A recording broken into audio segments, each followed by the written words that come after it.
Pada pertemuan kita siang kali ini kita berbicara tentang tema yang menarik, berkurban di saat sedang sulit.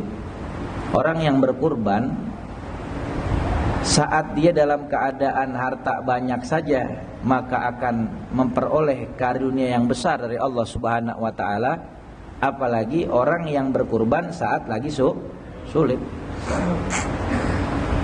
Di dalam Al-Qur'an Allah Subhanahu wa taala berfirman, "Fasholli lirabbika wanhar."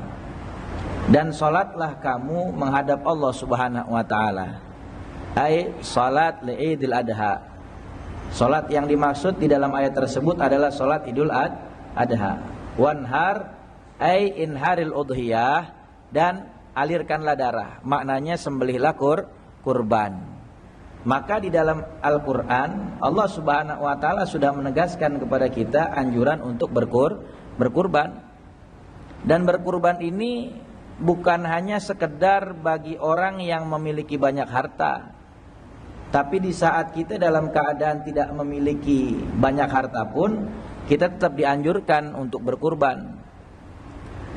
Kenapa? Karena al-jaza min jinsil amal. Balasan pahala dari Allah Subhanahu wa taala itu tergantung seberapa sulit seseorang melaksanakannya. Semakin sulit kita melaksanakan, semakin berat rintangannya, maka semakin besar pahalanya dari Allah Subhanahu wa taala. Kata Nabi Muhammad, sedekah yang paling afdol adalah sedekah di saat seseorang yang bersedekah itu lagi sulit. Sekarang kurban apa sih? Sedekah. Tujuan dari kurban adalah mendekatkan diri kepada Allah Subhanahu wa taala, mengikuti sunnah baginda Rasul Nabi Muhammad, menghidupkan syiarnya Nabi Allah Ibrahim alaihissalam, dan juga tujuan dari menyembelih kurbannya adalah bersedekah, memberi makan daging kepada fakir miskin. Maka kurban itu sedekah. Maka di saat kita sedang sulit, maka di saat itulah paling afdolnya sedekah, kata Nabi Muhammad.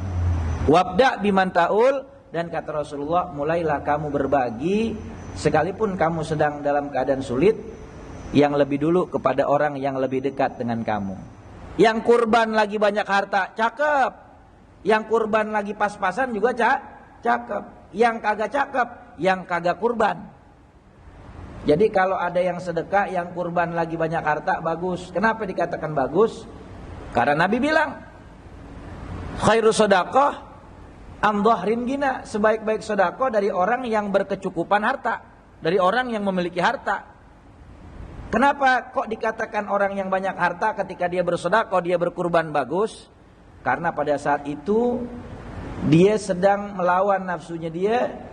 Bagaimana caranya harta ini digunakan untuk di jalan Allah. Sama ketika orang bersedekah ataupun dia berkurban dalam keadaan sulit, dia juga bagus. Kenapa? Karena punya perjuangan dan pengorbanan yang begitu berat dan besar.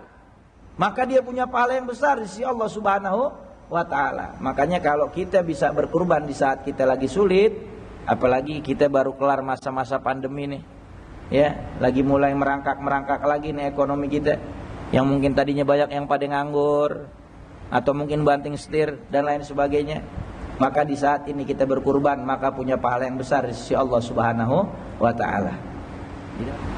Di dalam hadis ini Nabi katakan bahwasanya tidak ada satu amal ibadah di hari kurban yang lebih dicintai oleh Allah Subhanahu wa taala dilakukan oleh manusia melebihi daripada berkurban.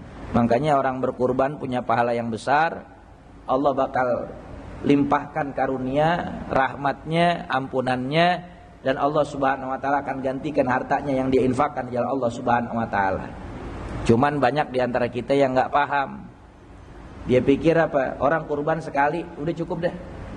Padahal kurban tuh bukan amalan yang dikerjakan seumur hidup sekali. Tapi di saat kita ada rezeki, ada kemampuan, maka usahakan setiap tahun kita berkurban. Karena termasuk bentuk mendekatkan diri kepada Allah Subhanahu wa taala dan juga menghidupkan daripada syiar sunnah baginda Rasul Nabi Muhammad sallallahu alaihi wasallam. Dan ketahuilah bahwasanya kurban atau udhiyah hukumnya adalah sunnah muakkadah. Hukumnya sunnah muakkadah.